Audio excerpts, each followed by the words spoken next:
Musician Tailor's Twin and Chevy.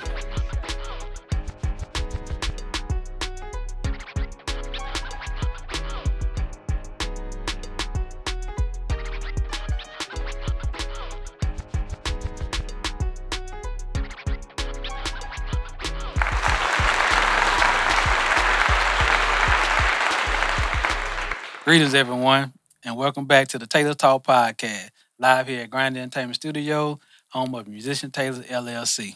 I'm your co-host, Chevy Revis, along with my co-host and co-founder, Darrell Twin Smith. Today's special guest is an artist, entrepreneur, creative, founder of Shop Open, a home for entrepreneurs and where creators meet corporate. A world traveler, hailing all the way from Daytona Beach, Florida. Please welcome to the show, C.R.O.W.N, which stands for Creators Really Own the World Now. Hey, man. Come on now. Hey, man. I Come ain't on never had now. an intro like that. I see you, man. I'm getting a little better Make over it here. sound like I now. done did something Come out on here. now. You did do something. Yes, sir. Okay, I like that, Pull it man. up. For sure, man. Man, we definitely appreciate you for coming out here on Taylor Talk Podcast. It's a pleasure. Young artists like yourself, singer, rapper, songwriter, whole good thing that you know. Um, like I said, it's a pleasure that you come down here and we put you in the hot box. Nah, for sure, man. I appreciate y'all having me, man. Um, as you know, everybody got a beginning. Mhm. And I know you start off with a humbling beginning.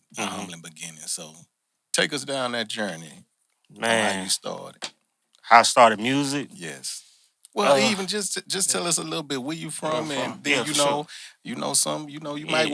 you was 2 years old, and somebody gave you one of them little mics, and Yeah, you got something like busy. that. It's very close. You actually right on point, man. I'm from Daytona Beach originally. Growing up there, man, I came up in the 90s. So, I'm coming from the BCR spring break era as a child, watching a lot of that in the environment around me. Um, I would say I started when I was 4. Started doing music when I was 4. What made me do music was house party, surprisingly. Wow. Good. Watching house party. So I can't wait to meet Kid and Play because I just want to tell them boys like they started. So me and my god sister would watch. She come over the house and we watch the same movies. It's like Baby Kids, Friday, House Party, something like that, right? So House Party ended up being. I started learning how to rap because I would memorize all the battles that Play and Kid had in the movie. And there's a scene in the beginning of the movie where Kid is writing his rhyme on the bed before he go to school. Yeah. So I'm learning how to write in school. I'm like probably in pre-K, kindergarten. I got a 3-prong folder. It's an orange folder. I got like 3 pieces of paper in there. I write about 2 lines and I say to myself, yeah, this is what I'm doing for life. I'm gonna be a rapper. No, that's dope. That's how it started for me, man. So growing up in Daytona, man, small city, very family based. Everybody kind of know everybody. Everybody your cousin. In some way, shape, or form. You know what I'm saying? Even if y'all ain't cousin. Hey, that's my cousin. You do something, everybody your cousin, right? What's up, kid? Yeah, for sure. So, growing up there, man, we had a rich culture, man. Like, it's interesting to see the connection between Daytona and Atlanta because, everybody always talks about that Freak Me to Black College reunion type of thing, where everybody kind of came down on the way to Miami. They went through Daytona. So, growing up, very rich Black HBCU culture with Cookman being in the city. Grew up a band student, played saxophone myself. Okay. Just kind of like developing, do music in our environment. You know what I'm saying? Thing that made me want to do what I do now is like none of my favorite rappers was from the city. But every year they would come to the city for spring break. You know what I'm saying? We see Juvenile, we see 50 hanging off the rafters. Eminem got banned from the city because he was just crazy to people. So much different stuff happening. But it was like, yo, the city's always been rich in music. But at that time in Florida, it was mostly Miami, I think. Miami's the only thing popping in Florida at that time. Like you had to go all the way to Miami to slip and slide, trick, trainer, that type of thing. So just trying to make a way, man. But that's kind of like what it was like growing up in Daytona, man. A little bit running through the city, playing music, being kids. Okay. For sure. It's all 95. Yeah, 9 to 5. Yeah, I've been all up and down 95. Like, bro, I'm talking. Most people don't leave Daytona, but Orlando the furthest niggas to go. But my breakout with Miami, I went to school in Miami, went to college down there. Oh, yeah? That kind of expanded me. Yeah, I went to Barry University, and Okay. that opened the door for me to kind of like culture shock. Culture shock. First time I had jerk chicken changed my life. But yeah, man, culture shock for sure, man. Up and down 95, Tallahassee. Supposed to go to FAM. A lot of my friends went to FAM. A lot of my DJ partners went to FAMU, but my mama told me, nah, you probably come back with a baby. So, couple of them, right? So, I just visited. Went down to Miami and so forth. But yeah, man, that was Daytona growing up. Okay, so as 4 years old, Mm-hmm. you in preschool, you Mm-hmm. got your little folder, you writing Yeah.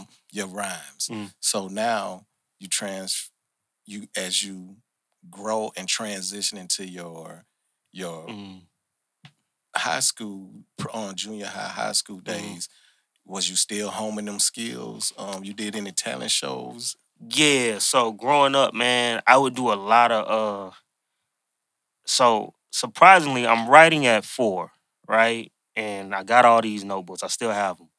But it's like we didn't have no studios in Daytona really. So my gauge on if I was nice was the courtyard.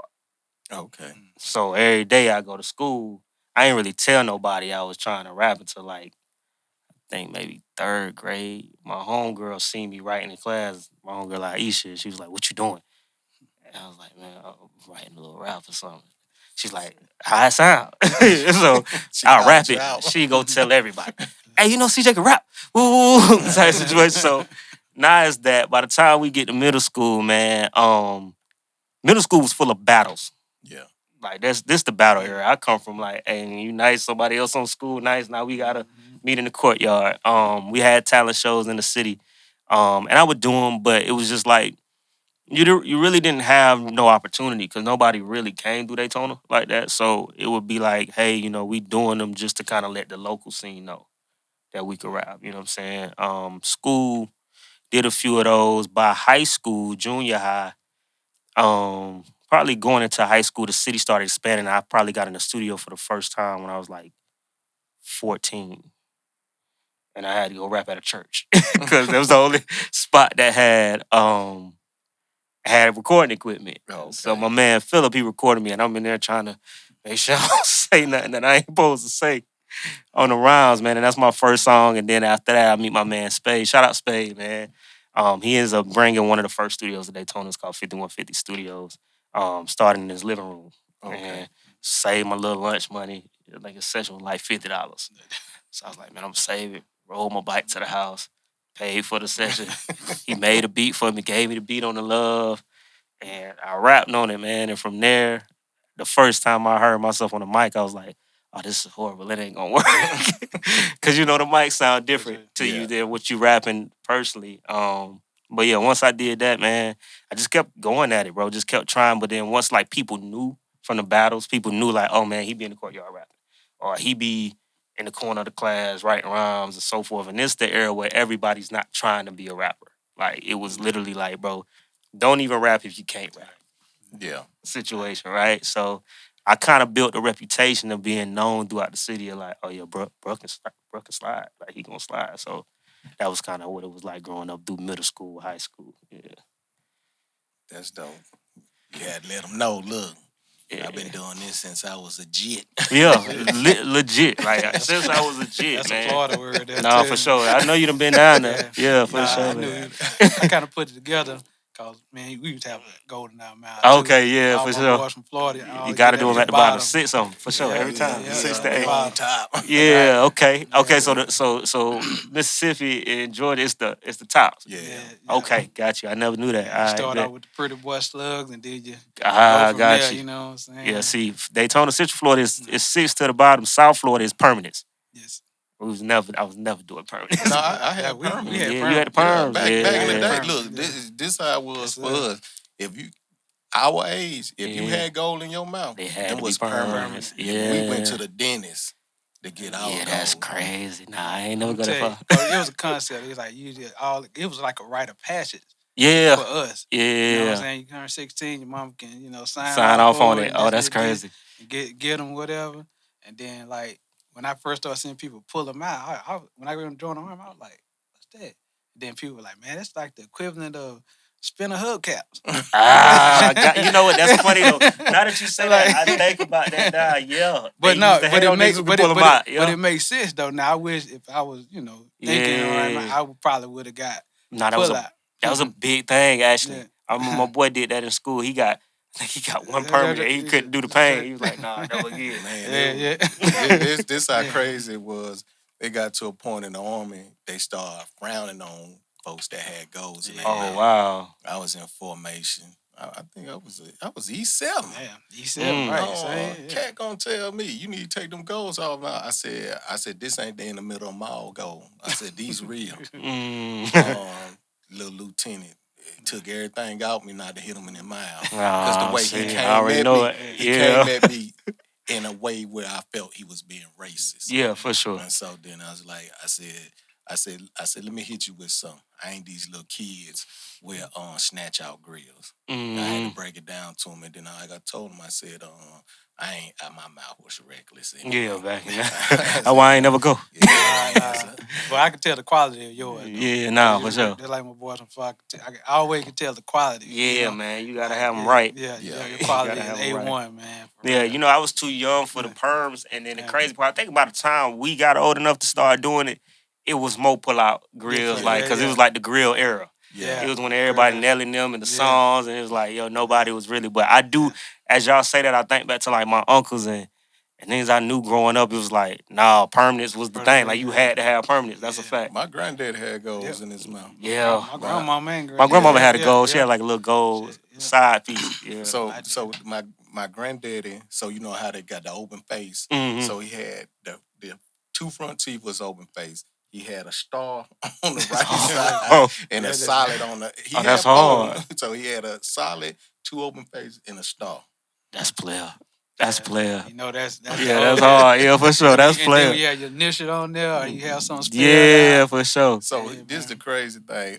My mama, she ain't want me and my brother get goals in our mouth. When we got them, she was like, "Why you do that?" Now my grandma, my grandma, she was wild, and she said, "Oh, I love it." Facts. My mama mad. Facts. It's like G-Mark kind of trump Yeah, you though. man. Like Like, grandma like it. It's cool. But see, here's the crazy thing. My grandma say sanctified Holy Ghost filled, Yeah. Church of God in Christ. Yeah. My Ooh. mama was like, Told you. Ooh. my, I'm already knowing.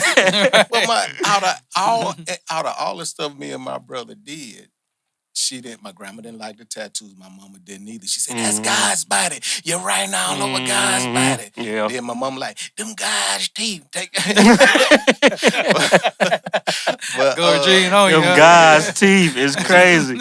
But my grandma like, nah. If you see my grandma, she said, "Oh, that look good in your mouth." I'm looking at my mama. I'm like, I'm gonna approve. Yeah, facts. Fact. What But, grandma say is cool. It's cool. Yeah. Once It's like, hey, what you gonna matriarch, do? You right? just gonna Yeah. fight your mama about me? You ain't gonna go up against mama about me. So, my grandma be 93 this year. oh, that's Oh, that's a amazing, blessing, man. bro. That's a super Blessing. blessing, man. I hope she make it past 100. I had one grandma that made it to 105.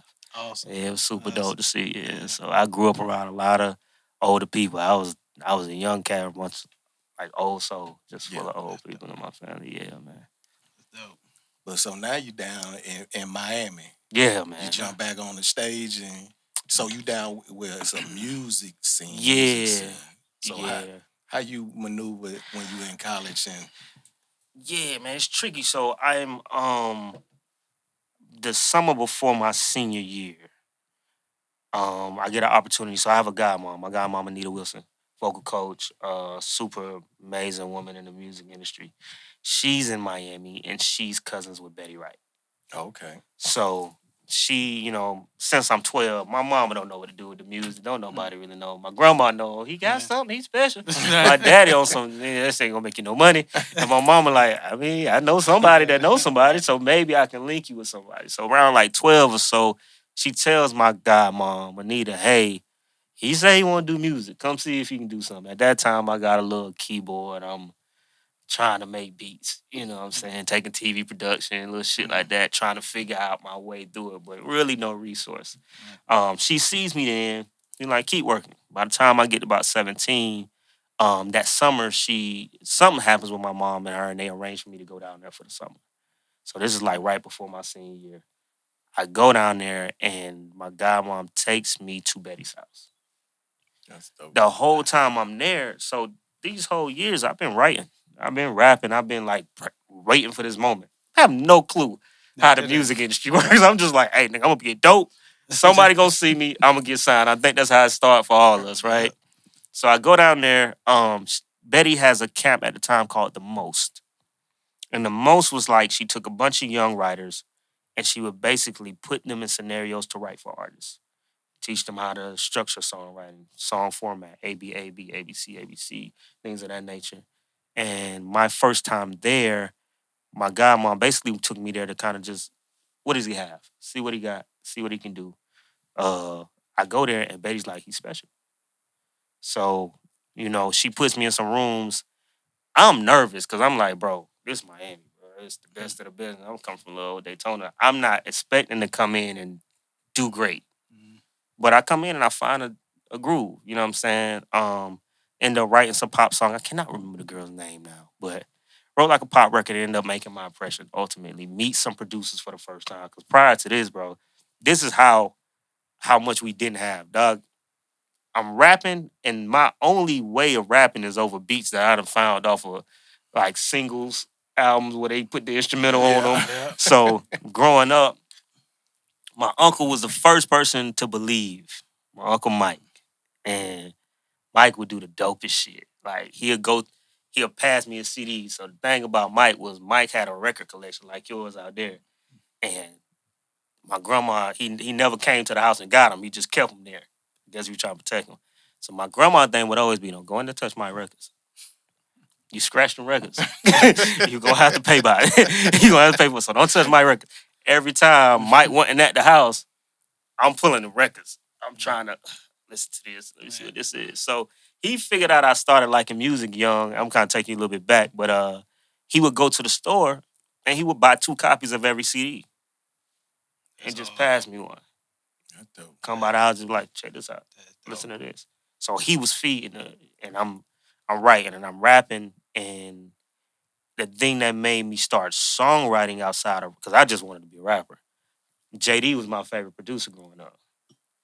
And I seen that he had wrote, I don't know, I think he wrote something. It was either a Usher record or a Mariah record. I can't remember. But I seen he wrote an R&B song. And I was like, oh, shit, in order to be the best, I got to be able to write a song. Yeah. So fast forward, I come to Betty's house, and it's not about rap. She's an R&B legend. You know what I'm saying? It's pop artist and so forth. So she's like, can you write a song? And ultimately, I ended up writing this song.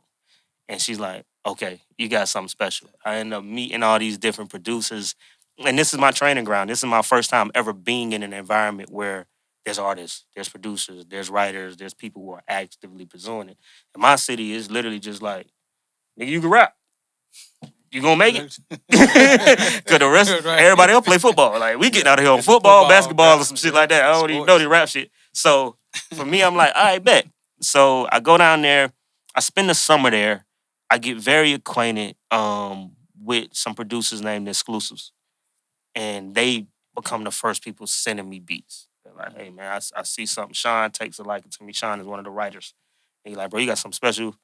Hey man, whatever you need. So I started working on my first little mixtape. And I finally got some original beats. I'm like, all right, cool. So I'm writing, and this is the this the runner's era. So this is where everybody doing the chop the screw voice on the hooks. Oh, every day I'm hustling there, right? So I got little joints. I go back to the city, and I'm like, yeah, nigga, we on. I'm like, we on. It's senior year. My senior year in high school, I'm Mr. Atlantic. So I ended up winning this pageant that I really dropped out of. The teachers forced me to stay doing it. I win it, and I'm like, yo, all right. In my mind, graduation around the corner. I'm finna go get signed. This how we all think. I'm like, man, I'm finna go blow up. It's over with. So graduate high school. I go down to Miami. My auntie is heavily into music at that time, and I get an opportunity to write for Brooke Hogan. Okay. At this time, Hulk Hogan's daughter. Okay. And at this time, she has I think it's like the TV show, The Brooke Knows Best show. Yeah.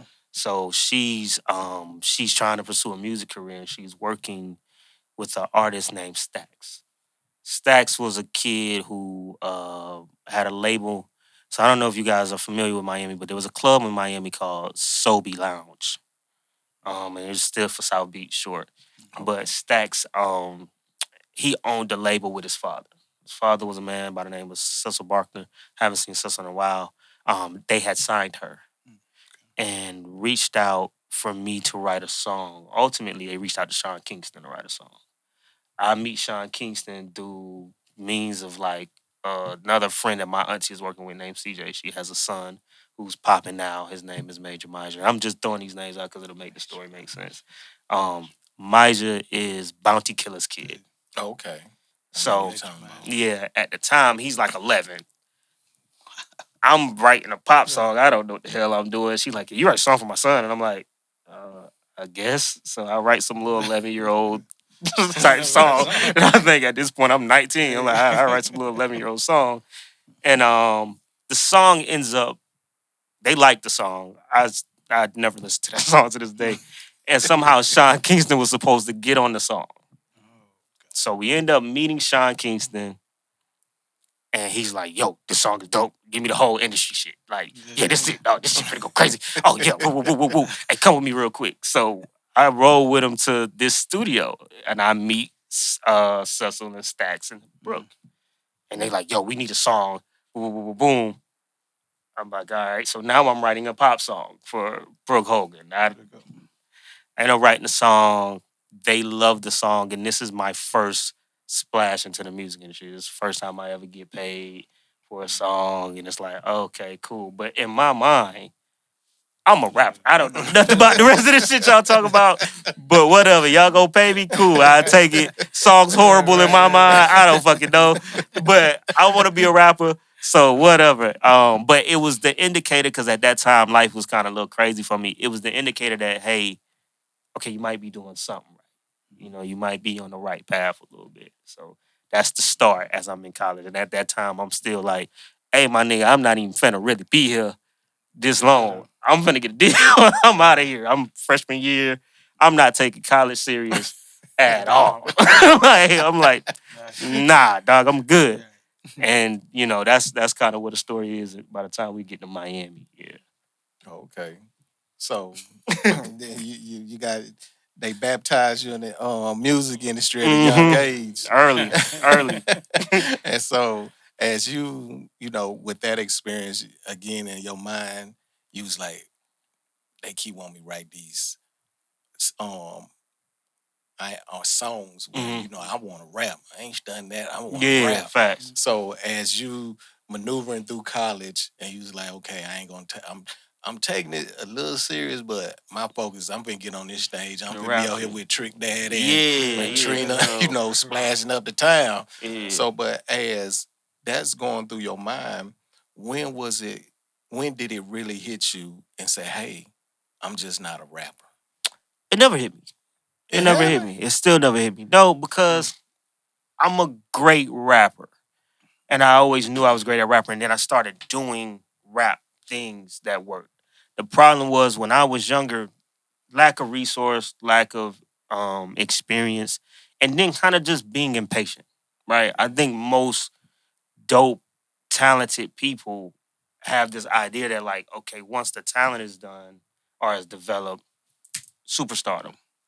And it's not that, right? So for me, the conversation was never for me to not be an artist. The conversation was use writing to get in the game, Okay. right? Hey, you're dope as a rapper, but to be an artist for anybody, it take this amount of money. It takes these amount of relationships. It takes a lot of different things to do to make this work. The best way that you can get to where you're trying to go is through service. Bars. You see what I'm saying? So start writing. But at 19, my family just divorced. My mom is a single mom. And, you know what I'm saying? At this point, like my dad is still paying child support and stuff, but ultimately I got a twin brother and sister. And they're in middle school. And my mind is I just lost everything. I go to Miami to see Betty and hey, my dreams look like they're coming true, but then I come back home to an empty house the day of my granddad's funeral. and no one's telling me my family's getting divorced. Wow. So I literally come home and it's like, yeah, put this suit on. We finna go to your granddaddy's funeral. Why my room empty? We'll talk about it later. Sheesh. So my mind goes into, I wasn't doing this shit for nothing. I gotta get off the porch and make it happen. You see what I'm saying? So the blessing in it was the writing was the easiest path. My auntie was like, hey, I may not have the money to make you pop as an artist. I may not have the relationships, but you got this other talent. Use it. So at the time, I'm hearing that and I'm like, all right, I'm gonna use it. But then this is the same time where the blog era is approaching. So you're talking 08, 09. This is right when the Dat Piff era is coming. And I'm watching Trey Songz transition to the Ready era. I'm watching Drake come through the door. I'm watching Wiz. I'm watching Nicki. I'm mixtape baby. And I'm telling my auntie now, here's the flip side. Pause. Everybody I'm around is R&B niggas. I'm the only rapper. But it ain't a room that I walked in and started rapping that ain't nobody stopped what they was doing, come from another room and be like, hey, who the fuck is this? Yeah. So I know I can do it. I know I got it, but it's like I'm in R&B environments. And I don't know if y'all even remember, you probably do remember, when the mixtape game first hit, nobody liked mixtapes, especially industry people. The streets, we loved it. Yeah. Fans, but the industry was so fuck mixtapes. Fuck a mixtape. This is gonna ruin the business, all this type of shit. I'm a kid and I'm like, Christian Orange Juice is shit. Right. So Far Gone is crazy. The warm up is crazy. All of this shit's happening. And I'm like, yo, this is my moment now. 19, prime position, I'm rapping. But I had never been able to present before.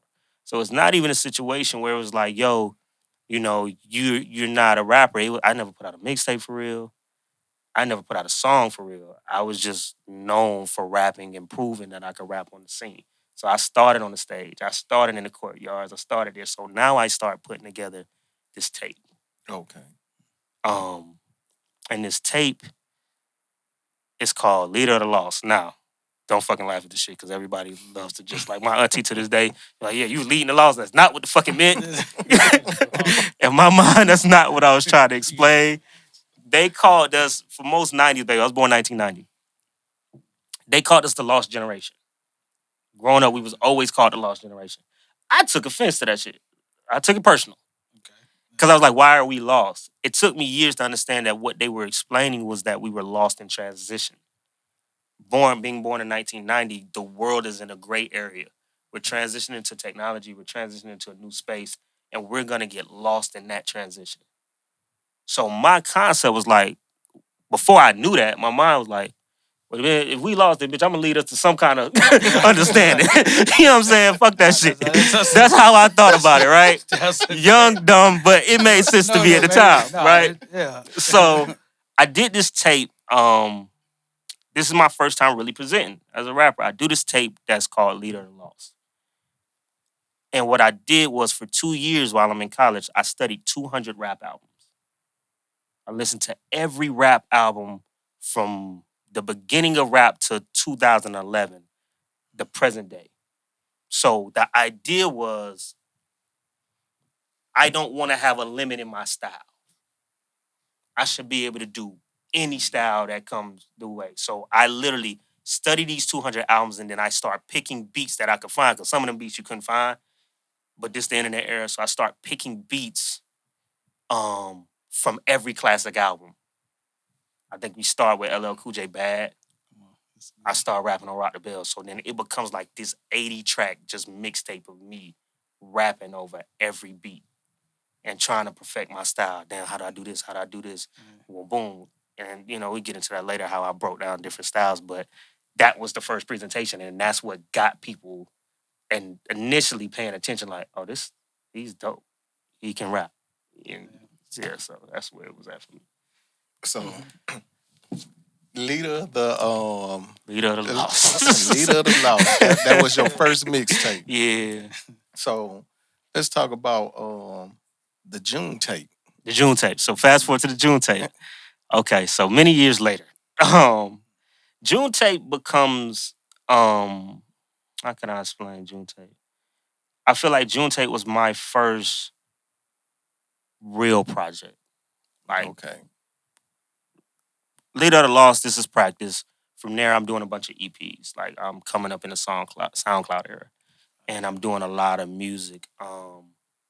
And I I don't know if other artists go through this, but for me, I studied the game so deeply that like I had records that was great, but it was like, yo, I'm not gonna just throw this out. You save certain records for moments.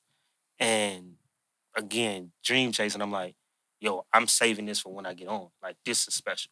These I can just get y'all. June Tape came about.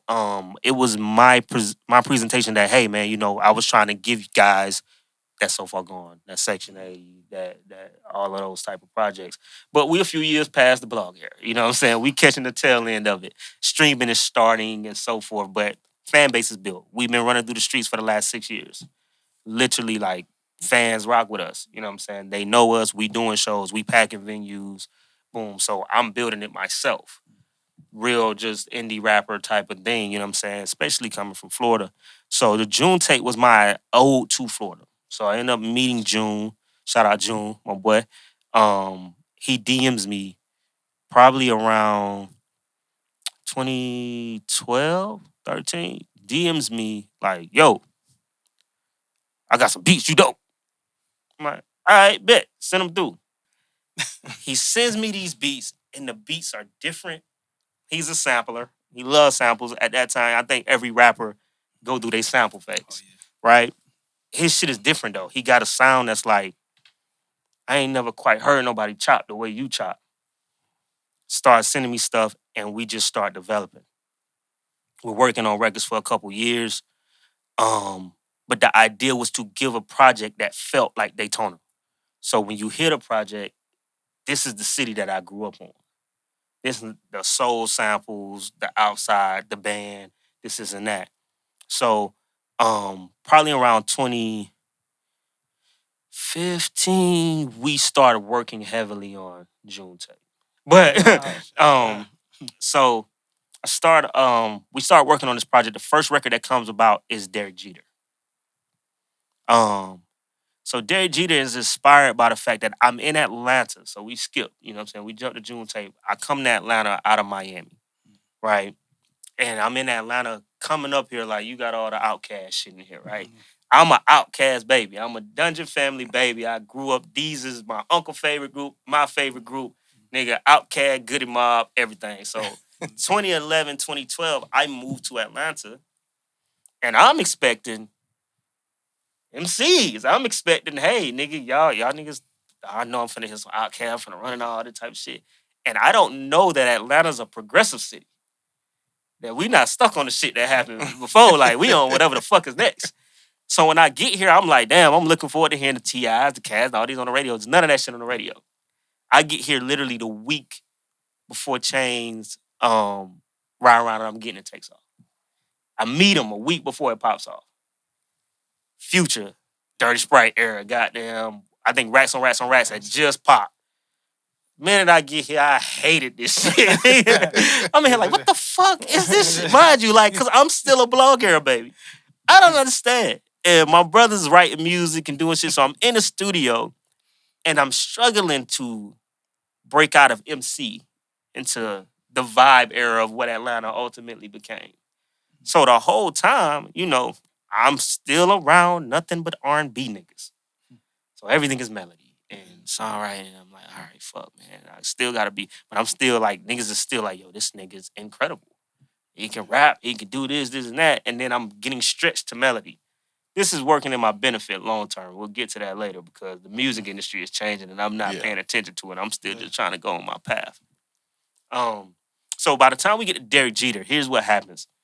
You got the humming the mumble phase happening.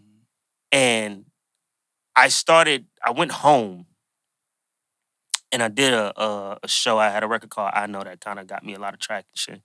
Did a show back home and some rappers was there. I was listening to new local music and niggas was rapping.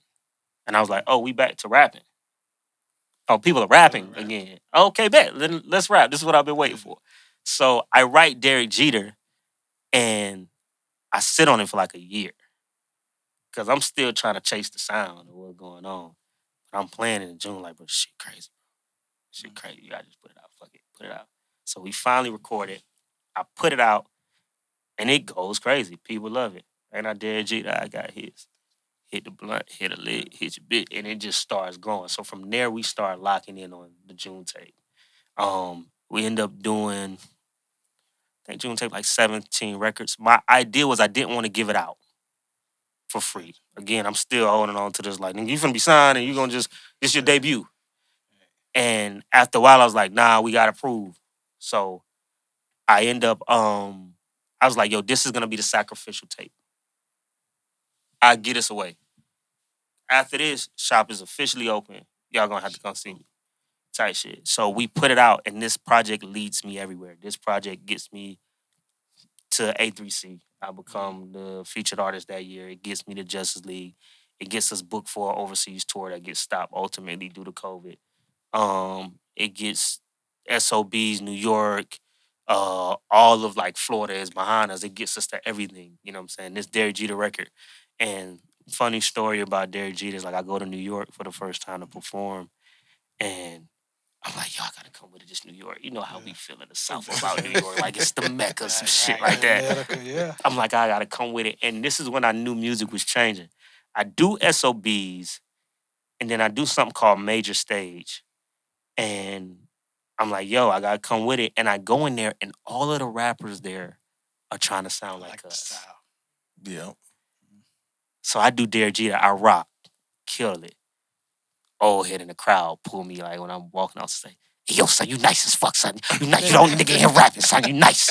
And I'm like, okay, bet. You know what I'm saying? But it let me know like all of these years of building was worth it. You know what I'm saying? And then yeah, that's June. I know I'm a little long winded. No, you good, man. Cause I'm glad you talked about you performing, and that's what I was gonna ask you. How did it feel when you performed that and you get off stage and that old head gave you your props? Yeah, man, it felt amazing. So my thing was this, man. I always did it for the respect.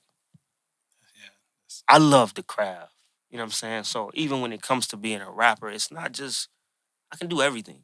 There's nowhere that I can't be placed. Like I can do it all. But rap for me, and the reason why I chose rap is because of the authenticity, because of the passion, because of the love of it. Like I saw pop stars, I saw R&B stars, but I also saw it be manufactured. One of the cautionary tales for me, you know, God rest her soul, was like Whitney Houston.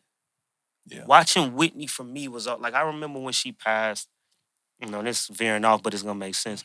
Remember when she passed, my mom called me. It was like, Whitney Houston now. I was like, yeah, that makes sense. Like, I'm sorry. You know what I'm saying? I wasn't insensitive to it, but I was just like, yeah, you know. She was like, no, you don't understand. I was like, I mean, growing up, I'm a 90s baby. I've only known the controversy. Yeah. She's like, no, she was this, and that. And I'm like, damn, it took me years to really kind of understand that. Like, you're Rihanna, you're Madonna, you're time, you're this, but it's like, I know you for the Bobby shit, all the madness, and it's like, I'm surprised you made it, you know what I'm saying, as far as you did, because it always looked bad to us. And the thing for me was like, I never wanted to do R&B because I always felt like R&B pop artists, they had to have split personalities. You had to be this person on the camera, and then off the camera, you're this. Yeah. And I always blame the industry for that. Even when I look at Whitney, I'm like, yo, y'all painted this girl like she was some debutante. I'm like, yo, she's from New Jersey. But so in our era, so I'm a 70s baby. Got you. So grew up in the 80s. So in the 80s, Whitney was. It wasn't that they painted her. I mean, from the even growing up watching Whitney sing, and then she get with Bobby, then you just seen the downward spiral, and then that's when you was like, a lot of folks blame Bobby for her downfall. Wrongfully. Yeah, but no, and you right. It was because if you look back at it, you know, like if you're not close to the industry, right, the consumer's gonna say that's yeah, Bobby's fault. absolutely. But then when you get around, you start saying, no, facts. And that, for me, that was that. So when it comes to to the question of the respect, it was I chose rap because I didn't have the. I'm not good at faking. That's Like what you see is what you get. Right. Like I'm not a fake type of person. I can't do the fake things. And you grew up Kojic, right? I Yeah. grew up Baptist and stop letting my good out. You don't be in and out the house. You gonna be who you is. Be respectful. I was raised with respect. I was raised with principles and codes. I had a father. My dad was there. You see what I'm saying? Teachers, they never told me I wasn't gonna be shit. They never told me that. Like I didn't come from that era. Like they never told me that. Like I came from that era. Like my teachers was like, "Hey, you might have something." And I was trying to be a good person. You know what I'm saying? I was trying to be a decent person, and trying to fake it never made sense to me. So I chose rap because my favorite rappers was themselves. Andre was himself.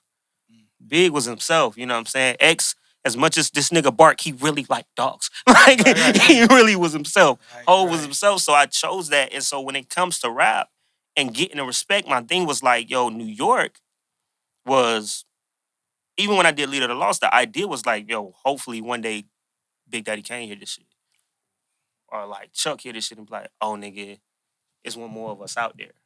I always looked at hip hop like, yo, there's this fraternity of like real MCs. And we've lost a lot of that now. But the era that I grew up in, it was each one teach one. You see what I'm saying? Yeah. Rappers brought rappers to the game. It was like, you almost ain't get on unless one of the big dogs was like, he knighted. You know what I'm saying? And even to this day, when you look at the artists that are top, they come from that lineage. The Coles, the Drakes, the Kendricks. It was, big dogs was like him. Yeah. You know what I'm saying? I feel like in the South, we don't get enough of that. We so busy kind of like running past what came before us that we don't really stop and get the, you know what I'm saying? I got theories on that all day. But no, I feel what you're saying, the acknowledgement from, because if what you was saying, I do agree with you, because like we from the South. To me, I felt Outkast, New York cats slept on them for so long because they're lyricists, regardless of they're not the ones that they and storytellers as well. So they're lyricists and storytellers, and I think it's what year I'm gonna say this was. I'm gonna say almost going into 2000. That's when I start seeing the music shift.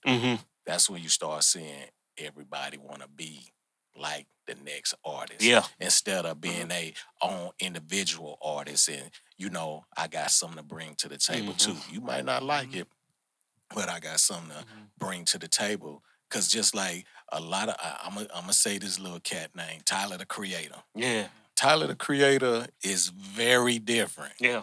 But he got this big fan base. Yeah. And he stuck to who he is. He didn't try to change. And even me listening to your music, that's when I realized that, man, this cat here is a lyricist. The way you deliver is definitely, you would think you are older than what you are. Yeah, and then so you sit back and say, oh man, C.R.O.W.N got some good music. And the thing is that, and I know it could be frustrating for you, right? Because it's like, like how you got your year groups of rappers. So your year group of rappers, you ahead of them. Yeah. Yeah. But the thing is, so many folks want to hear some of the trash. Yeah. They ahead of you. Yeah. So it's interesting that you say that, because like even when you ask the question, like, when did you realize you wasn't a rapper? Right? I never realized I wasn't a rapper, but recently I reached to a point was like, maybe I don't want to do it. Right? But the reason being is because what you just broke down, and a lot of people don't understand, and it's also the reason why I kept going. Being a lyricist from the South is the hardest thing to do in hip hop. It's hands down the hardest thing to do in hip hop. It's the hardest thing in the world to do. Which is why when we do it, we're the best to ever fucking do it. There's a reason why Andre's there. There's a reason why Wayne is there. And as much as you niggas like to play on T.I. name, there's a reason why T.I. is there. Because it's like we have to fight Scarfaces, Buns, MJGs. These guys have to fight so much harder than everybody else because we're fighting our environment. If you're looking at the Bible Belt, and one of the things that stopped me, like, my era technically is the blog era. I should have been on in 2011, 12, 13, 14, 15. But I'm coming from the middle of nowhere. Nigga, nothing outside of Florida ever popped. that wasn't Miami until like Ace Hood. And that's like around 12. Plies, you know, you get Plies, you get Pain. But it was literally like Tallahassee, Miami. You'll get little spurts. The person that really cracked the door for Florida and other pockets was Kodak. When Kodak Black popped out of Pompano type of Fort Lauderdale, Ugly Corner, it opened the door for niggas to say, well, what's going on in Jacksonville? What's going on in Tampa? What's going on? And he played a big part in opening them doors. But coming from Florida, it was like, not only do you not have the energy or the motion, you don't have the resource. And then for me, again, I'm a young nigga who's coming up just honing skills. I don't have the maturity of the industry. I don't know how to network. We come from Daytona. We never had a fucking network. It's family everywhere around you. I don't know how to play politics. I don't know that, hey, a lot of the artists that you see are Build-A-Bear artists. Hey, no, this is a whole image. Like, he's not who they put this together. And I'm in Atlanta learning this at the time. But as a lyricist coming from the South, the respect meant everything because it's like the conversation to this day is, even with what just happened in hip-hop this last week with all these little battles, but what the South gonna say? Oh, South ain't got no rhymes. It's like, nigga, put me in a circle with any of you niggas. It's lunch every time. And I can go find 75 other rappers from the South that's gonna do you niggas the same way, probably worse. But y'all don't know that because we're fighting our environment. Yeah. How are we fighting our environment? Well, how does a rapper pop in the South? It's the Bible Belt. What's the Bible Belt? Chitlin Circuit clubs, Mississippi, Alabama, North Carolina, South Carolina, Louisiana, Georgia, Florida. Carolinas. You know what I'm saying? Carolinas, right? And the way you pop here is you got to work the clubs. Well, what if I'm not a club artist? You know what I'm saying? Damn, now I got to figure out how to go make club records. Yeah. You ain't got to do that in New York. Nigga, you can just, hey, man, this my niche pocket. I'm from the Mecca. I can just rap. Yeah. You ain't got to do that shit in the West. Hey, my nigga, I'm from L.A. Yeah, nigga, we in ciphers. I've literally had ciphers in Leimert Park. And niggas be like, where you from? Florida. Oh, we nice.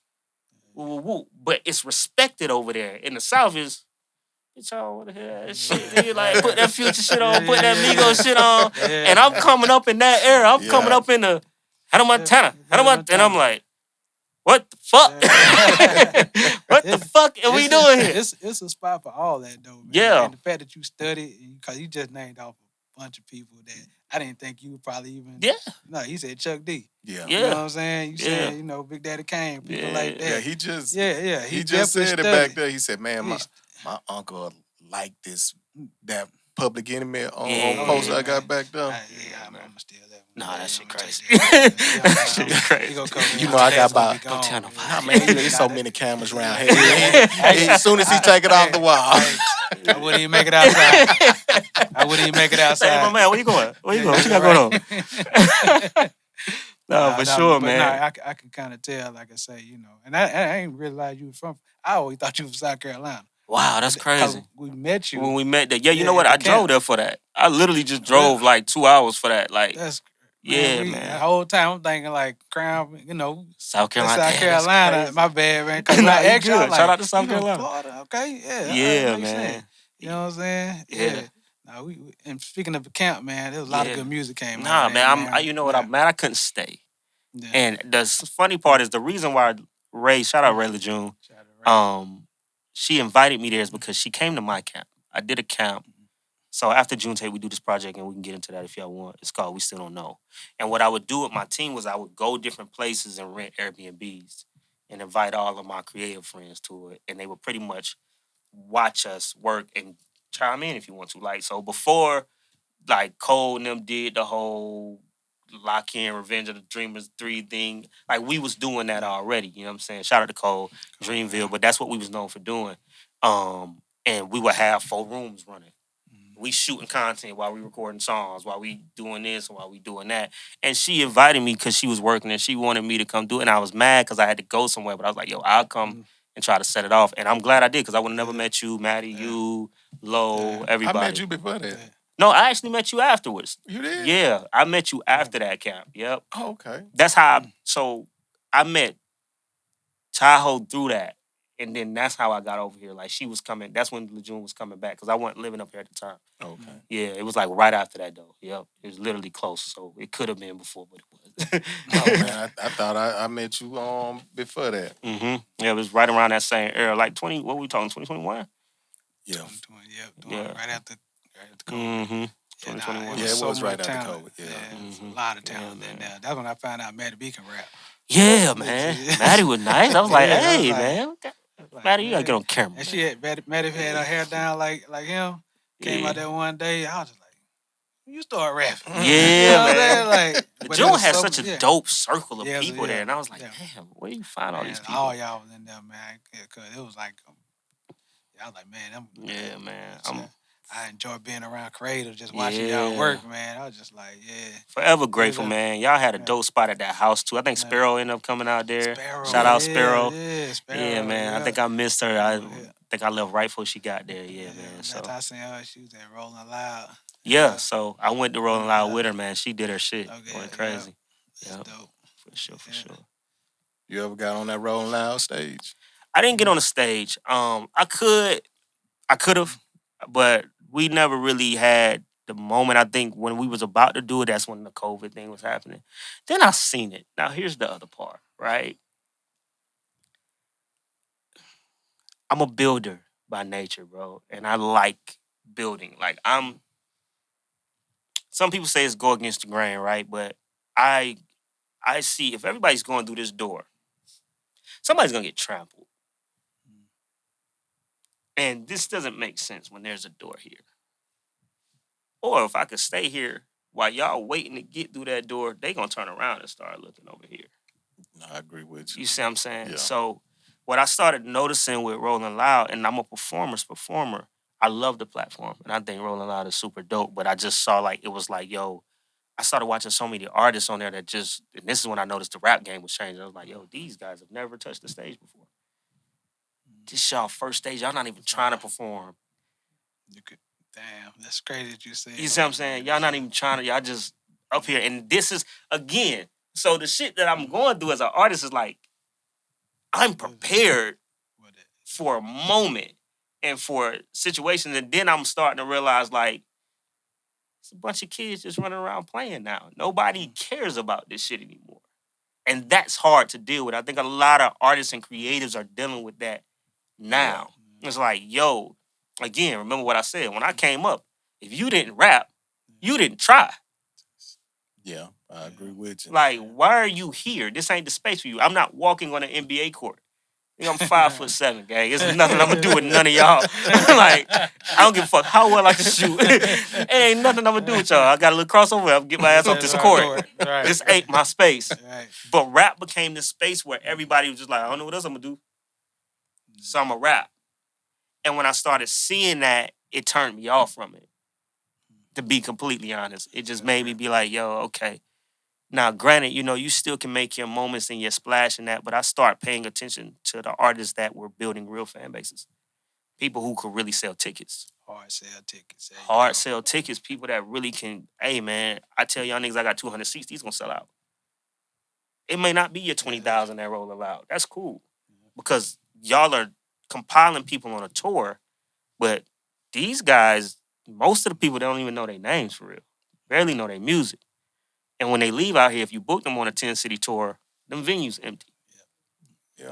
You see what I'm saying? So for me, I saw that and I said, yo, again, coming from the foundation, studying the Chucks and these guys, the LLs and so forth, as much as people like to abandon the foundations, my dad, I'm not the baller in the family. My little brother is. My daddy was a baller. My little brother a basketball player. I always went music. But when he was teaching me to play ball, I know enough of it. Everything was fundamentals. Right hand dribble. Left hand dribble. Army parents. Everything's fundamentals. How you do anything is how you do everything. So you definitely are. You see what I'm saying? Yeah. We abandon fundamentals, and what I'm seeing now, and to go back to the point of like, now the fundamentals are being asked for again because we've gotten so far away from the fundamentals. People are looking like, yo, like you're finally seeing the consumers. Yeah. Be like, That shit trash. Get the fuck out of here. Right. I don't want that shit. Nah, turn that shit off. And they got a voice. And they got a voice now. For Yeah. 10 years they didn't. they did, So it's a right. situation where rappers ain't really, and I say this to encourage every artist out there because, bro, you've hearing my story. I'm not hiding my story. I ain't giving you no fake age. I ain't tell you I was born in 2000. I wasn't, nigga. I'm born in 1990. I'm a grown ass man. But don't give up because we really went through like a time warp for 10 years. I saw it coming. I was trying, when you're talking June tape and all that, what I was doing was I was trying to get to the game before the door closed. Because I saw it. I saw it 5-6 years before. I said, yo, what y'all niggas doing to this shit, y'all finna destroy it. Yeah. And it won't last. But you know who got on the other side of the door and kicked it for everybody and has shifted it now? Kendrick. Yeah. What he just did over this last year, Yes. if it ain't for what that boy did, rap is forever lost into the abyss and it starts to dwindle. $11 million a night, A night. on this tour. And you're rapping. No backtracks. You really performing. The era I come from. Because backtracks was get your ass off stage, buddy. You Yeah. ain't ready. There was Manila Milli Vanilli. Vanilli, yeah. Yeah. Like, you really, for you to be doing that with lyrics, these songs that are working should not be working if we're basing it off of what the industry telling you. So watch him kick that door, and more importantly, re-kick the door this late into a career because you don't see rappers do this 15 years deep. That's true. But more importantly, have you seen the babies' responses? I'm talking about real toddlers, 5-year-olds, Yes. 3-year-olds, 4-year-olds. Getting up at the They're out their losing it little every time the cribs. songs come on. Yeah. Have you seen seen the fucking 15-year-olds? And what it's telling you is that, oh, there's a generation that wants great quality art. Yeah. Y'all keep bullshitting telling us they don't want it. And now they're rebelling against the system. They saying, we're not going for that shit. And you're going to see a lot of your quote-unquote favorite artists, shit just start to not connect no more. Because it's like, yo, the brainwashing is over with. You can't do this for so long. So to answer that question, it's like, nah, my season just ain't came. And God said, I think more so recently, he was like, now. That's what's up. I'm glad you said that because we just had somebody on who worked on the Killer Mike album. Shout out to Kill, man. And watching like that. Kill for all them years, man. Facts. Same thing right Yep. there. Kill's one of the biggest inspirations, man. My godmom helped me too, because I was like, yo, I was done. I ain't gonna lie to you, I was done with the rap. Like, to answer your question, trust me, I asked myself the same question. Like, man, maybe it ain't for me. I don't give a fuck how good I am. Maybe it just ain't for me. And my godmom said, but Chains ain't get on till he about 37. Right. You know what I'm saying? KFC. Yeah. You He know, started, he was 60 or 50. she was like, that. nah, You know don't what give I'm up. saying? Woo, Like, woo. don't- And yeah. people would constantly tell me, and I'm like, yo, well, maybe, because the ideas that we wanted young, right? Hip hop's idea is that it's a young man's game. And I think, when I watch Hove do 444, it expanded the margins. I was like, damn, we finally, and I tell people one of my biggest gripes with rap is that we never see rappers grow up. That part. Yeah. And to watch Hove go say, hey, my nigga, here's the truth of it. Yeah, I'm Hove, but today I'm Sean. And I'm 49 years old. My wife is tweaking. I done did some dumb shit. Or I haven't done some dumb shit. I don't know. I got fucking kids running around the house. Artists that I helped is tweaking on me. All the rest of this shit. I'm rich as fuck, but none of this shit really matters. This is what I'm going through. What you typically get from rappers at that moment is them trying to relive yesteryear. Yeah. So watch Dre even say, hey, my nigga, hey, here's the truth. I don't got no raps for y'all niggas. As much as I want to rap, I really don't got shit that inspired me. Man, Dre, I know it's some dope ass shit on that hard drive. It probably is to y'all, but for what I do and why I do this shit, I need something that's gonna make me jump up and be like, oh, bitch, I'm finna fuck them up. And maybe I'm at the tail end of that shit, so I'm gonna play this flute and I'm gonna do this I piano. think you still got a whole lot to give. No, for sure, for me. Yeah. Yeah, but when I see these guys do it, it says to me, okay, cool. Now I'm at a place where I'm like, hey, you know what? You never had the perspective of a grown man walking into the game. We've always got teenagers. Yeah. We've always got 20-year-olds. We've always got, our superstars. And I'm like, but if we keep getting that, you have a generation of kids that don't have examples. I think somebody said this one time. I want to say it was Taxstone. He was like, yo, you can raise a kid off Jadakiss bars. Definitely can. And I was like, yo, that's so dope. Definitely Because I'm like, nigga, so much of my swag. Yeah. I had a father who did it, you know what I'm saying? My dad was dope. But it was like, Yeah. still, nigga, I'm here hustling for rappers, nigga. Like, Right, Tip right, taught me right, so right. much shit. Right. Jay taught me so much Come shit on from now. afar. Like, you know what I'm Right. saying? These people. And I'm like, yo, if we don't have anybody saying anything, then what does the next generation have?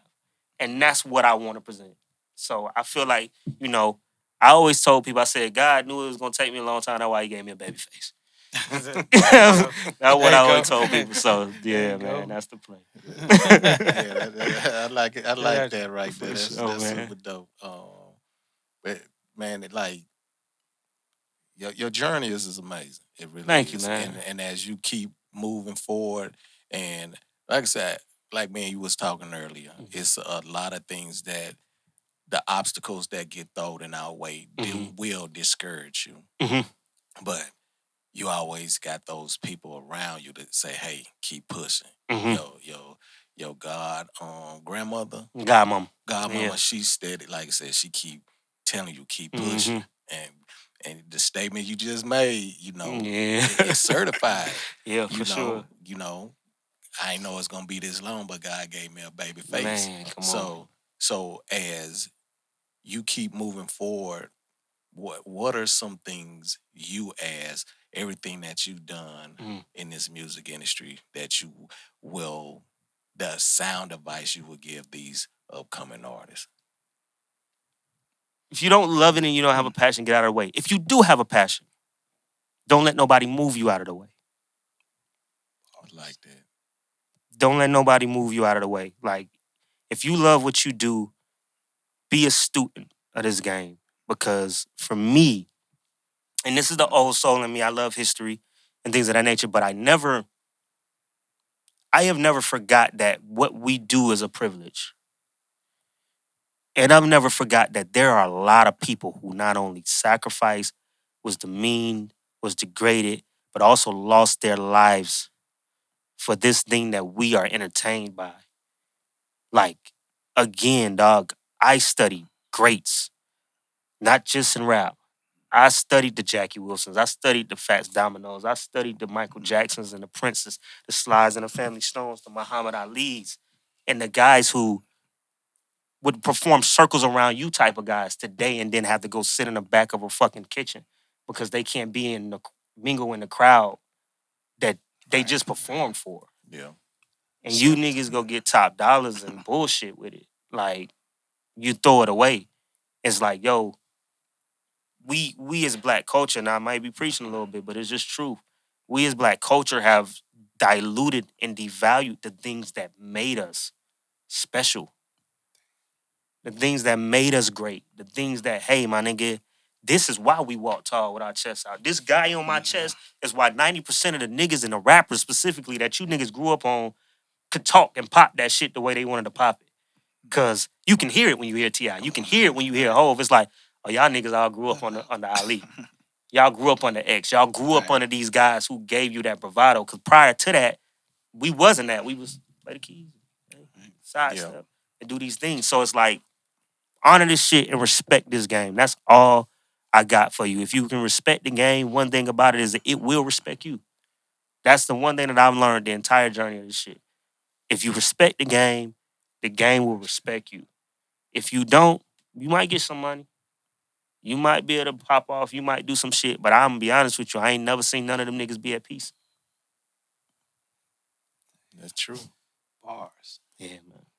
But yeah, that advice for the upcoming artists, that's solid, and I like how you directed that, because even with me, I do music because I love it. And this is many years ago, and I thought about it and I was like, bro, it's true. I see it. Like, when I listen to this modern music, and it's no disrespect, get your money. But the one thing that throws me off is just like, yo, the lack of consciousness of what y'all niggas is saying, and y'all don't understand how this shit really shift the mindset of these kids, bro. Like, these niggas listen to this shit, and whether they hanging on to every word, dog, we a product of it. Right. Yeah. Impressionable. We a product of it. Like, dog, I can't wait to meet Snoop. Because I got one question I want to ask Snoop. At 60 years old, do you understand what Dolores Tucker was trying to say to you now? Damn, that's a good one. Do you understand for real? I know he would understand. Because you got grandkids now. Yeah. And you're seeing like, yo, we grew up on there ain't no fun if the hoes ain't had none. Like, we grew up under that. And it's like, yo, you're seeing it now. So when you see WAP and you see all these records pop out, now you're like, yo, it's a whole generation. And then when you can't relate to the generation around you, how did we get so far? Why are we angry listening to music? When we started with True Devotion, Earth, Wind, and Fire. Yeah. When we got to Sounds of Blackness, Optimism, when we had Electric Relaxation, even when we had the Jiggy era, even when we had Puff, I'm coming now, woo, woo. Even when you got Tip giving you a man, I still ain't forgave myself, dog. But then I'm going to still turn around and give you 24s. Right. Even when you got Jeezy, when you look at fucking Recession, like, hey, my nigga, I done it all. I done trapped, but man, use your brain. You know what I'm saying? We got to move around. How the fuck we get to full-blown, y'all nigga want to kill everybody and yourself? Man. Yeah, that drill was a mob. Like, that shit crazy to me. And I look at black culture and I say to myself, like, nigga, we ain't never been devil worshipers. We grew up Kojic. We ain't never been no nigga. Your grandma would look at you and be like, bro, what the fuck? Yeah. We ain't never been this. When the fuck did we get to the point as black people where we worshiping the devil, we butchering ourselves, we want to kill everybody, we want to kill ourselves? That ain't even our nature as black people. They just don't want to kill. They want to go to the grave site, Yeah. lift them up, and disrespect the, it's like, burial bro, site. It's oh it's man, wild the world out just here. changed. No, my nigga, we let this shit get there. And what's happening now is you're seeing niggas pull back. This is my perception on that. I think we gave too much away. Yeah. We let too many folks come into our arena where we should have kept them out. Mm-hmm. And because they kept us out their arenas. Mm-hmm. So why are we constantly letting folks in our space when they won't let us in their space? Come on now. Like, I get cringy every time I hear the fucking, oh, they invited to the barbecue. For fucking what? Man. For fucking what? Because this motherfucker two-step. And it's no disrespect to nobody else. But it's just like, dog,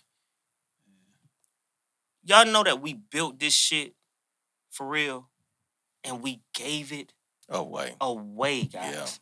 Yeah. Y'all really turned around. Like, even when I hear a lot of, sometimes the older heads talk shit, I be going to war with niggas. I ain't gonna lie to you.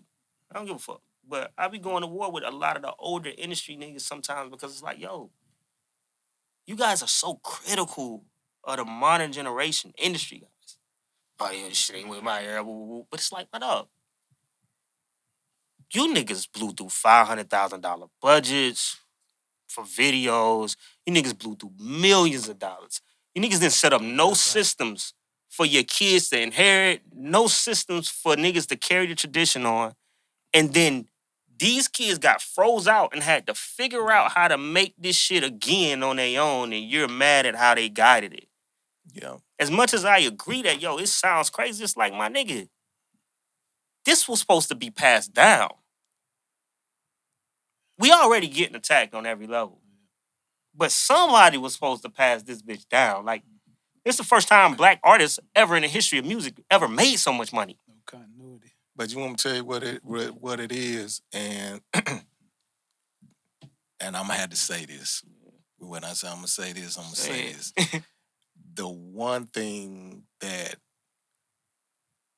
and I trust me, this gonna hurt me when I say this. I feel you. A lot of brothers and sisters do not want to see the next brother or sister make Absolutely. it. So they steady pull them down. So then when that one brother or sister do make it, they ain't gonna pull another brother or sister. Absolutely. It's a broken system, and I've always, the shop open mentality was to put everybody on, but we always said, hey, this game is filthy, but it don't have to be. It don't. We don't have to play this game the way that we choosing to play it. We never had to. Y'all are choosing to play this game. And I get it, because once the game is so far gone, it's like, bro, everybody just get in the chest. But again, it's like, character, man. Where are we going with our character? Because again, it's all fun and games till your baby's getting gunned down.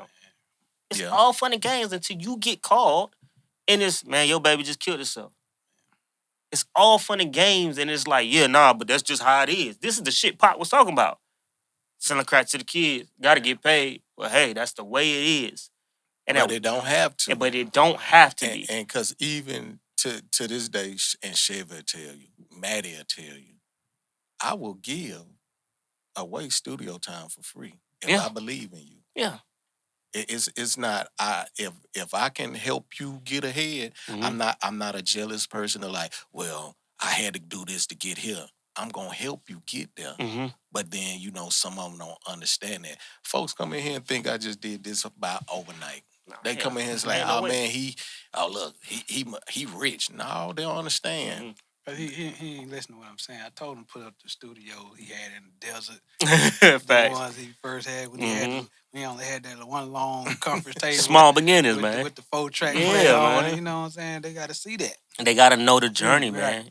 But they don't be wanting to know. Because like even for you as an artist, as you sat here and explained from 4 years old to where you at now, that journey's been a long journey. But they don't understand that behind the scenes. They just think all of a sudden, oh man, fly by night.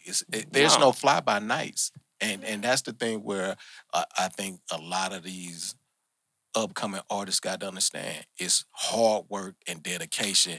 It's hard, like you said, you study 200 records. You studied this artist. You studied that artist. You studied your craft. You studied, so okay, how Mike Jackson, I'm listening to how he's singing. So what was his writing process? What was his approach? All of that. So, Speaking of which, Teddy Riley. Yeah. Yeah, man. Oh, yeah, like we ain't see that. Yeah. Shout out to Teddy, man. What's happening, brother? That was a blessing, bro. That was a moment where I was done. I want to say this, and I'm going to get to that. You talked about the money, people being in it for the money. Here's some advice for young artists. If you don't know how to make money outside of music, you're not going to do well with money in music. Bars. It's not a get rich quick scheme. Like, this isn't the get rich business. Like, especially now. You can. Hit a lick. Get you some money. But the truth of the matter is, everybody that I know that's resourceful in the music industry was resourceful outside of the music industry. Yeah. You know, tell me if I'm lying. Every person that I know that is successful and got it, they know how to do some other shit. Yeah. And then music is, you know what I'm saying? They got a good team, and then it's like, and the smoke and mirrors. But I say that to say this. I was at the point where, like, yo, I'm getting money doing other things. I wasn't planning on doing it. I got asked to come to Miami to work on a writing camp. Didn't know Teddy was going to even be there. He ended up showing up. He's involved in this product for a dope artist that's coming. I don't know if I could say, I'll say her name, Masha Hay. You know what I'm saying? Dope girl. She's on her way. And I talked to Teddy, man, and we had one of these types of conversations. We were just talking about music, and the student in me is just like, yo, my nigga, you remember the time? Right. I like, nigga, what we doing? Like, yo, it's crazy. And he's, man, one of the most humble people ever, man. One of the greatest people I've met in the music industry, because it's like, what Teddy showed me was that the people that really do it don't have no ego. When you're talking about it not having to be played this way, this man was so gracious and humble to us. And it was like, I sit around people who haven't accomplished a portion of him, and it's, yeah. You know what I'm saying? Yeah, plaques on the wall. You see how I live.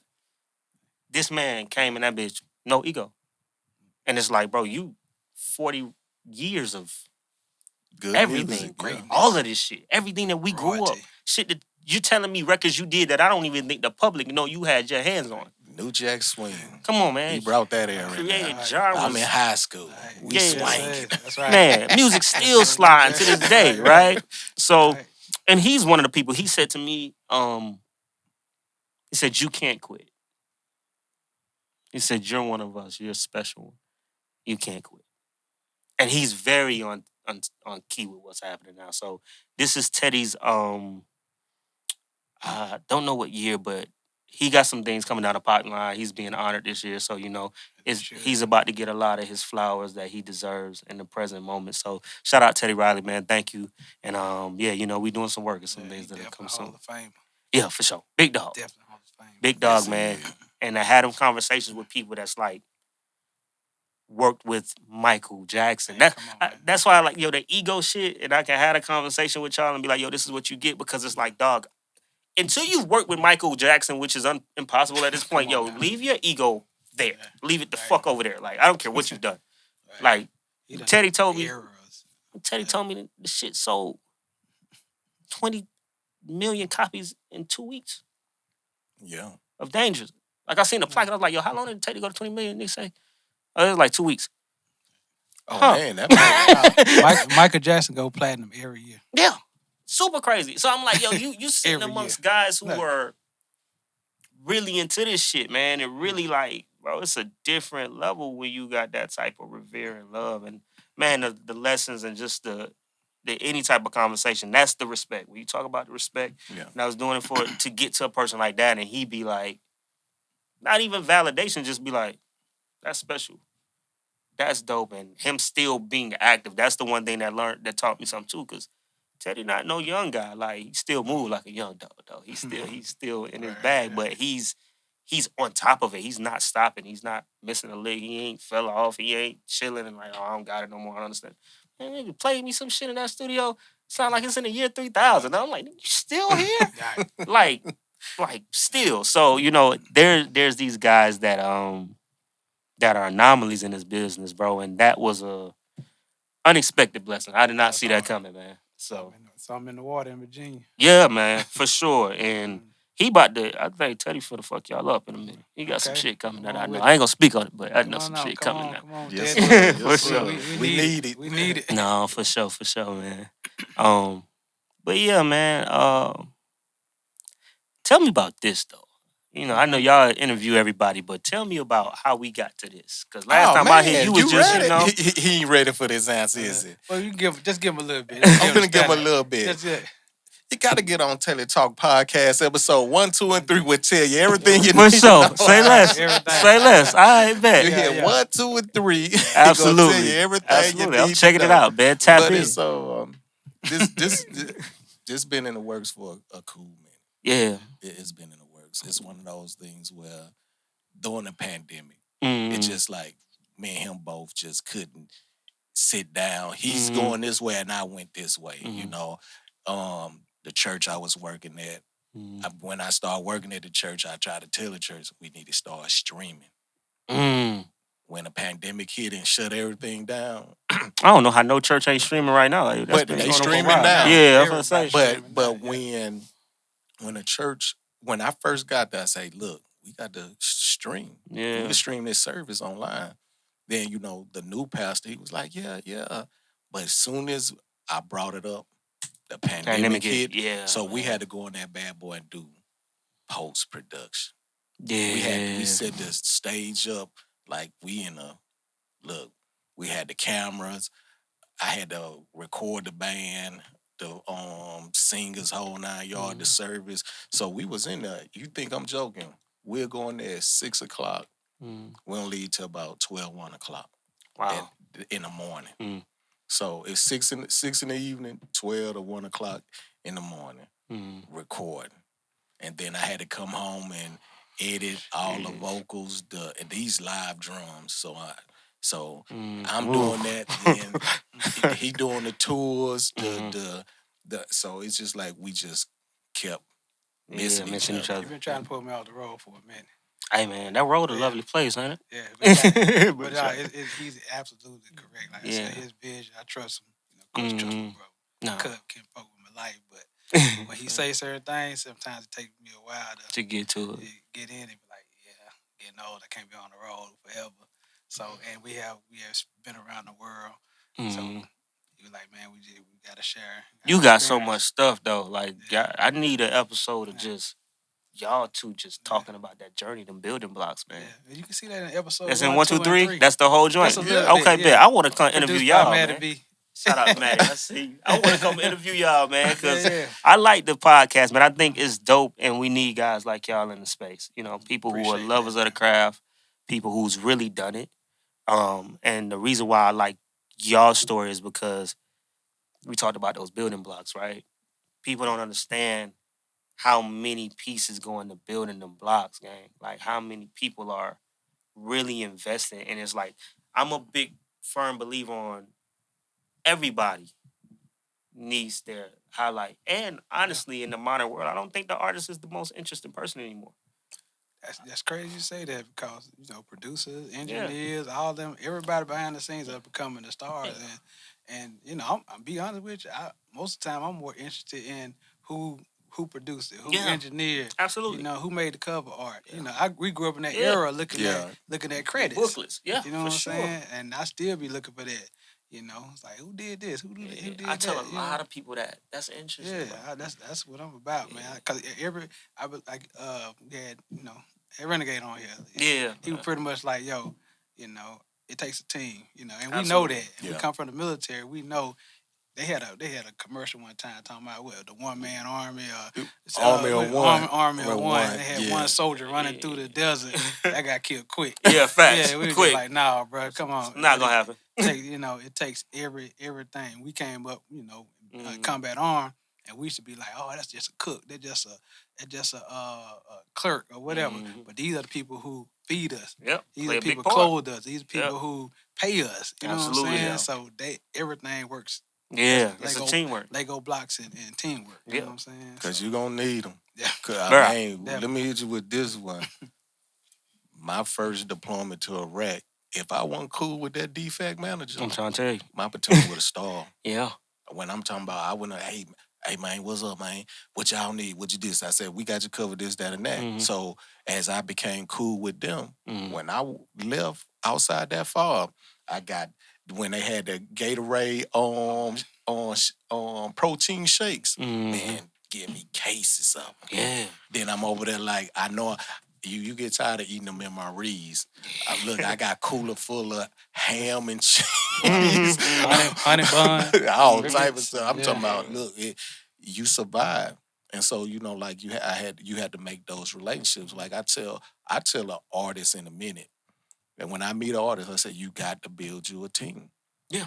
You don't have that team because we all hear it. Oh, I did this by myself. Like, okay, you recorded, you mixed, you promoted. You like, okay. I don't even want to do that shit by myself. I do music by myself. Yeah, I don't even want to. Like, so that was my thing. That was what I always built. I was always big on teamwork. Yeah. I got here because of my team. You know what I'm saying?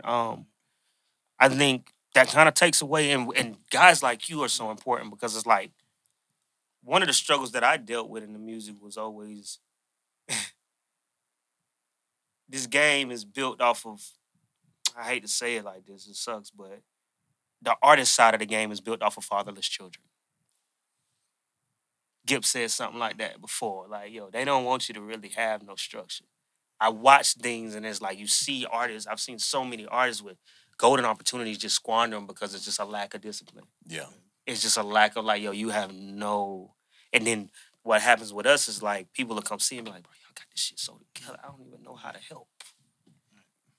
It's the thing like with me and Chevy. What Chevy's good at, he's good at it. And then what I'm good at, we complement each other. Yeah. Shortcomings. So it's no bickering or beefing between each other. Me and him could sit down and talk. Hey, cuz, we need to do this. He said, "You right, cuz, you need to do that right there." Because he helps me out a lot. Yeah. Because I am the angry one. Hey, you gotta have one. Everybody gotta have one. Rank, I just know how to guitar. No, big facts. He'll turn up, but you don't want to see him turn up. He keeps me. Yeah. He keeps me. Him and my brother is honestly, they the only two. No, Pumpkin too. Pumpkin, Chevy, and my brother. Them the three that really can bring me down to earth. If I'm at 100, they can get me back down. For some reason with my brother, he'll just say, "Come on, Darrell." It's something like that, bro. It's always something. My mama do that for me. That's his voice from when they was little. Like, Mama, come on, that's crazy. Yeah. My mama hit me with the calm your spirit. And it's just like taming a dog. I just I'll be like, how you do that? You know what I'm saying? Maddie that for us too. Yeah. Maddie be like, hey. Yeah, Maddie hit me up one day. How she hit me? Twin reset. Hard. Hard. That's all. That's little shit. Just the littlest thing. She said reset twin. I said, okay. Yeah, man. It's interesting because you two brothers, that's like me and my brother Brandon. C.R.O.W.N. We founded C.R.O.W.N together. And it was always about teamwork. And I tell everybody, shout out B, it's like we gotta push and pull a relationship. Like for him, like if he hesitating and I see it, I push him off the cliff. Go. Yeah. If I'm going too fast and he see it, he'll grab me and pull me. Don't jump off yet. And that's our dynamic. You know, he's the eye, I'm the I tell you what it's gonna be, he gonna show you.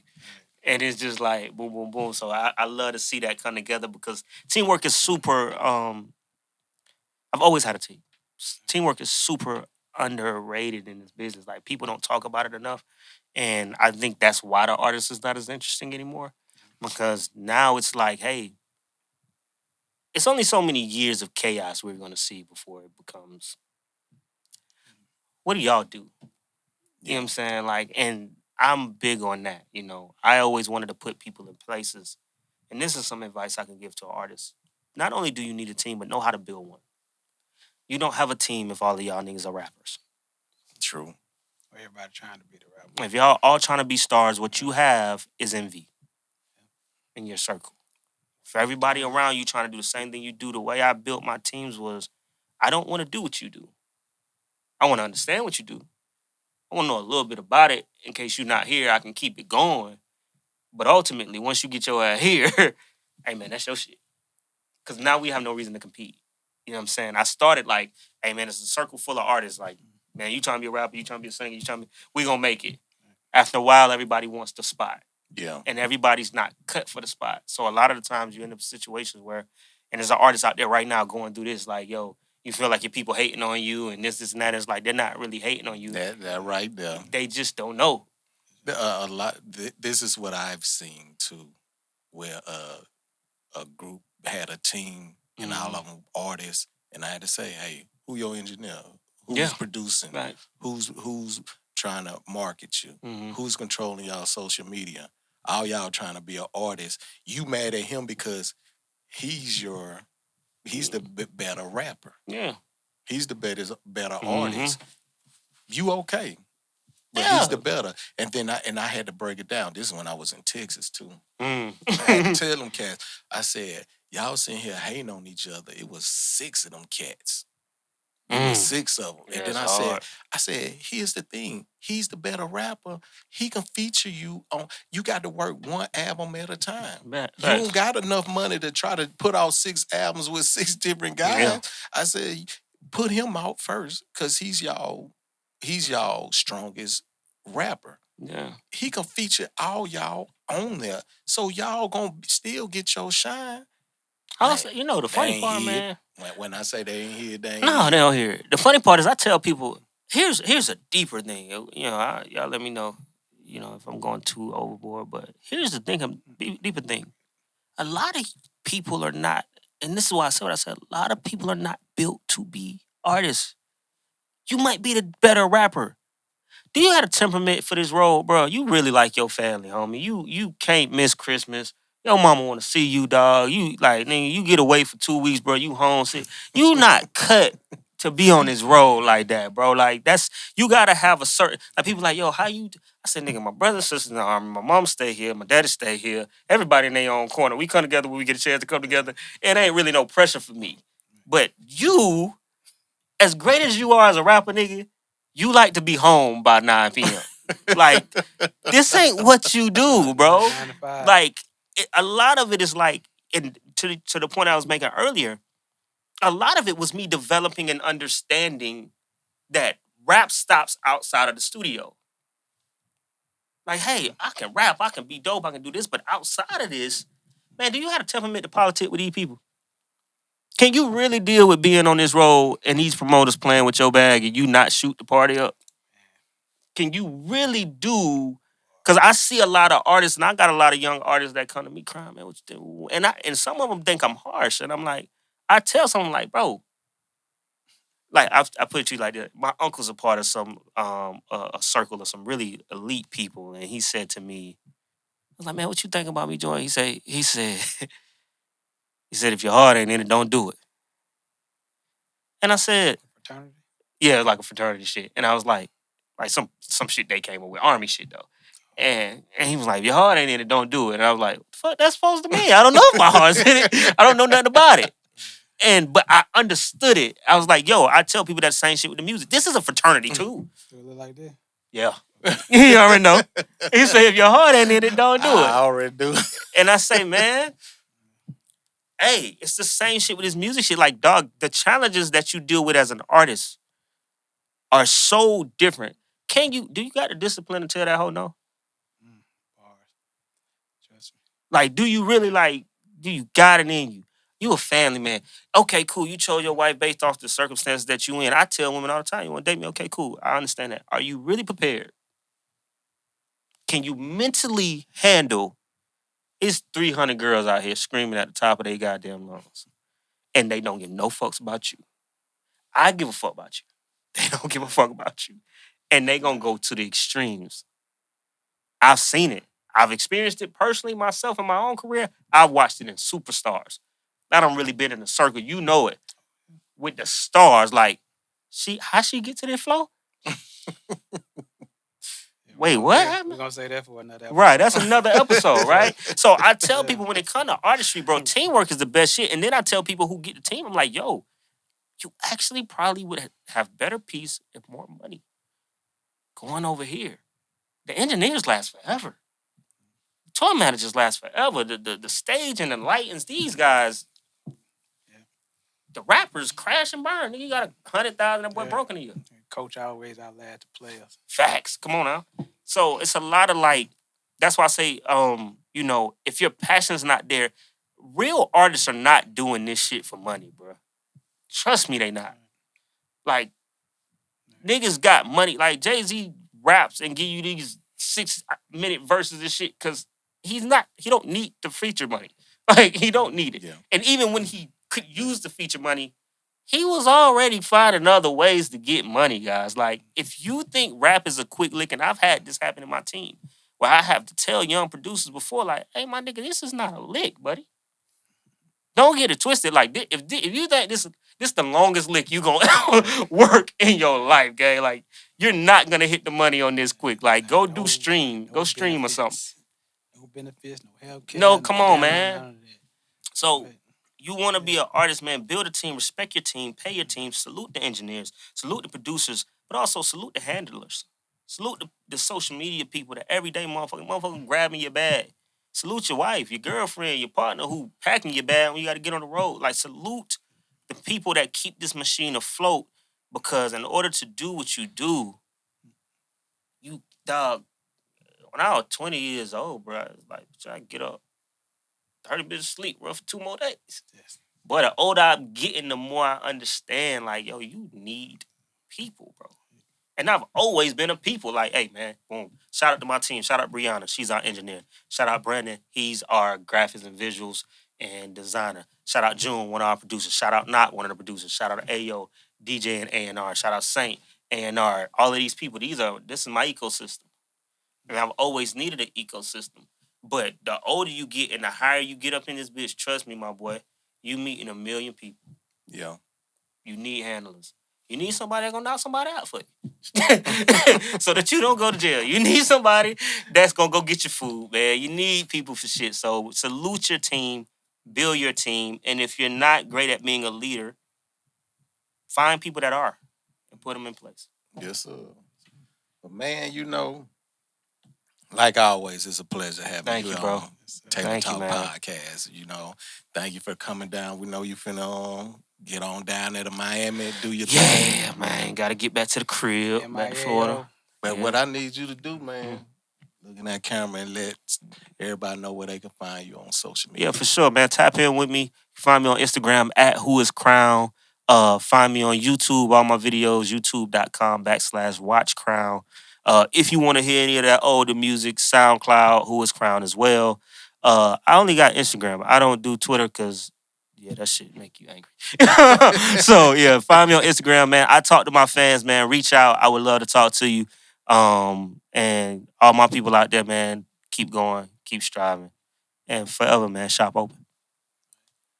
Appreciate y'all tuning in to the Taylor's Talk podcast. What else they need to do, Ken folk?